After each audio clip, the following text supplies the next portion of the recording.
來看這個外來種海象錢呢，在2021年的時陣是頭蓋在南投草屯互人發現，伊是真大隻，而且也真高炭，規身軀攏有毒。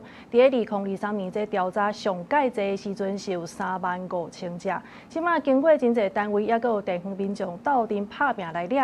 林保署南投分署呢是指出講，這個月調查的數量是剩50隻左右，表示講伊做的工課已經有真大的效果。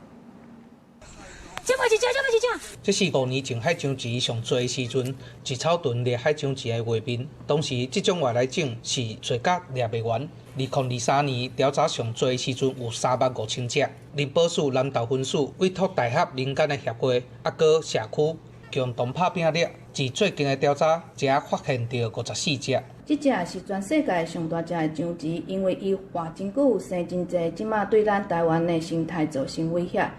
伊上恐怖的所在就是全身軀攏有毒，接觸到眼睛，然後是會疼痛。那如果是小貓小狗有誤食的現象，也可能會致死。居民的熱心通報，協助大家一起來根除海蟾蜍，創造世界的一個控制外來種的一個案例。農業保育署南投分署指出，海象錢原底生長自中南美洲，當年可能有人走私當作寵物來飼。東華大學的教授嘛講，海象錢一冬會生8000到35000粒卵，探種的速度真緊，一隻差不多1.5公斤重，嘛會食其他的細卡仔，對本土種造成威脅。雖然醫毒有效果，不過掠海象錢的志工又閣唔敢大意。今年的1到6月只發現54隻的成體，而且沒有幼體，這表示野外的族群量已經非常的少。它還是有些有那個卵，那它還是會成長，還是需要靠大家一起來維護這個生態環境。